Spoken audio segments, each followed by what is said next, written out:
Hey guys, welcome to another episode of my Minecraft Let's Play. Acid Killer here. Now, we have finished the mob processor, harvester, whatever you want to call it, hostile mob, and we've gotten a lot of cobblestone from it.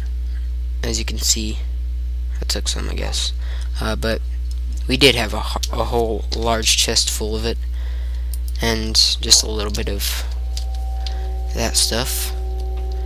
Now I think we should head down there and show you guys what's going on with that. And this is the way down. There is a room down here. This is going to be the end up probably being the observation room for the mob spawner. So these are the spawning pads. They're 22 by 22. I lied about them being 20 by 20. Alright. So the thing we need to do now is we need to work on the water, and it's actually not that hard. It's just a little bit of thinking, I guess, and it's more I want to say tedious than it is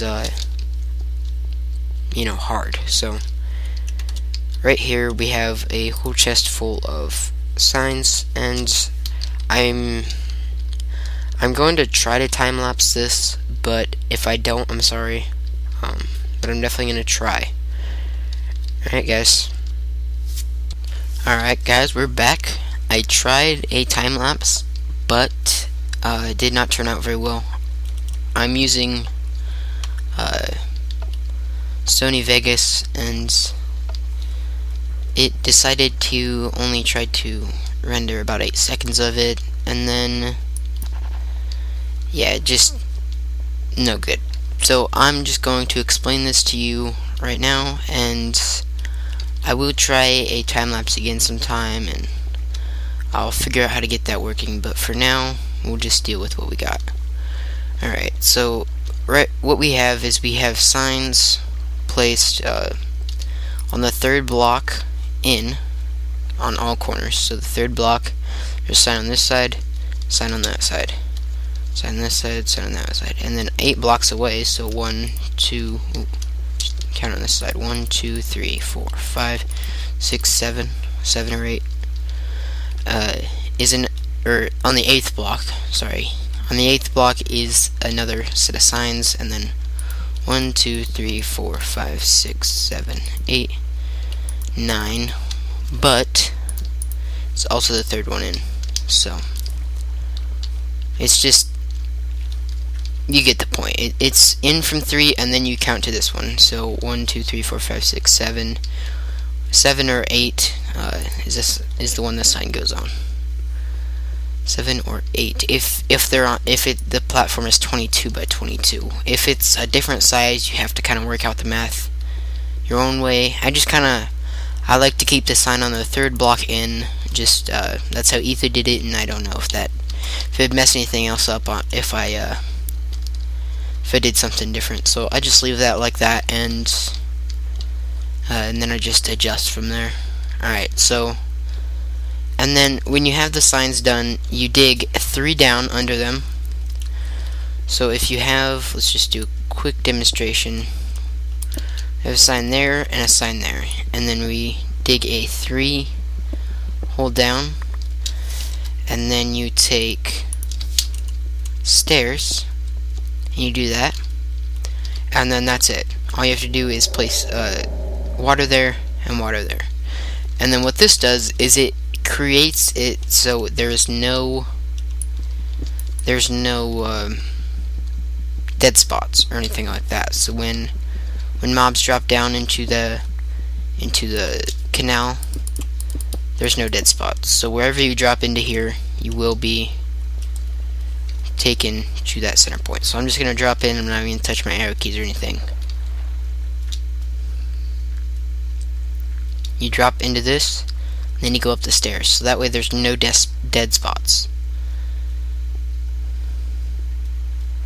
See, I'm not even moving.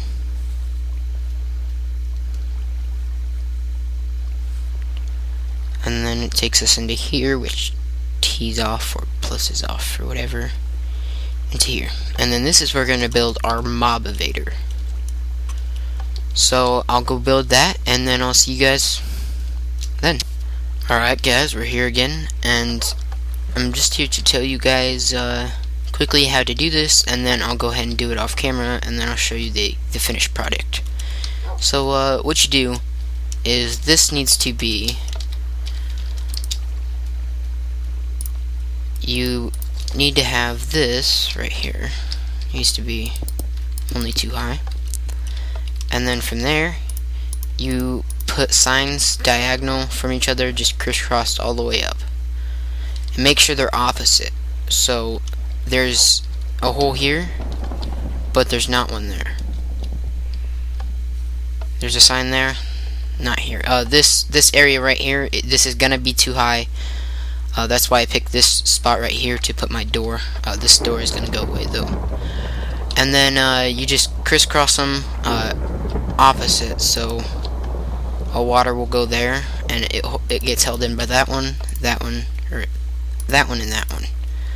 And then we can put one there because it gets held by that, and then we can put one down here. Yeah, and then here, and there, and there, and there, and there. And then you just keep doing this all the way up to the top. And what this does is it allows the mobs to breathe as they go up. So they're going to get floated in here, and then they're going to go up this. You know, swim up this, and they get to breathe every other block. So that's how that works, and I'll go ahead and finish that, and then I'll be right back with you guys. Alright guys, we're back, and we have finished our mob evader.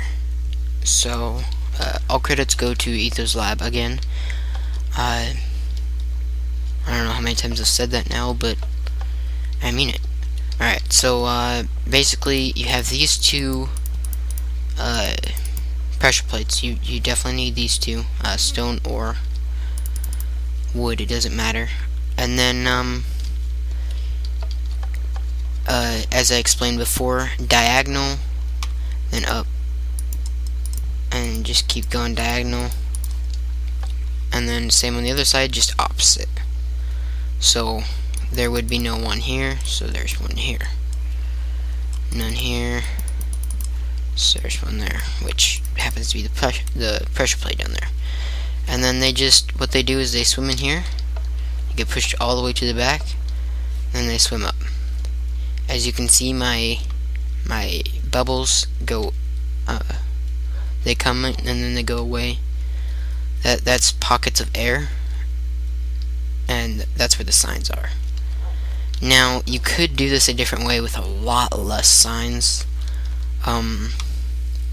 Mobs can swim up water approximately 15 blocks, and then you could just, you have to make sure that it's all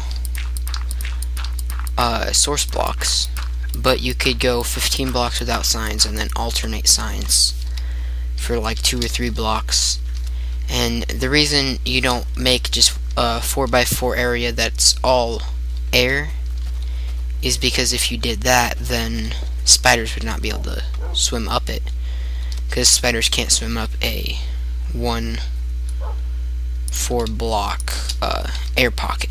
They can't jump up and then keep swimming. So if you had any spiders spawning down there, then they would just get stuck, and then they'd block everything from coming up the mob evader. So you need alternating signs, and then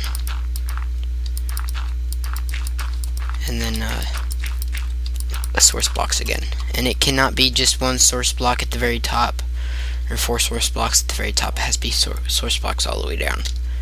Otherwise they won't swim up. They'll just stay at the bottom and drown.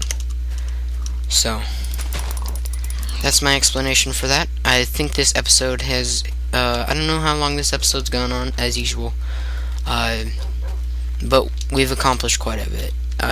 It's probably not been going on very long, just kind of seems like it because I've been building and stuff the whole time. So next episode we'll be building the drowning thing that we're gonna use, and then it's gonna get pushed into here onto a pressure plate, and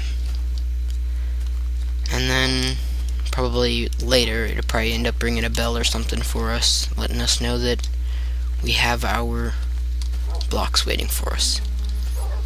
So the next farm I'll be building is a slime farm. I've been doing some research, and I found an area where slimes do spawn, and I have a surprise for you next episode.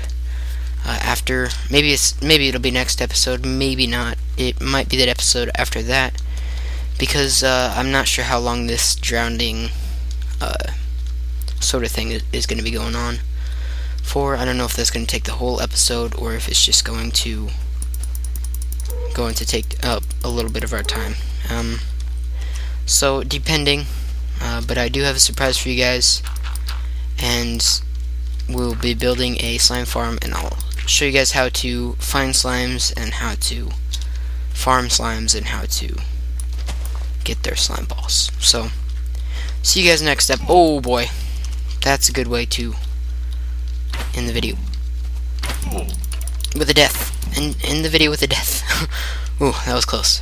Alright, so I'll see you guys next episode. Look forward to my slime farm, and I said out.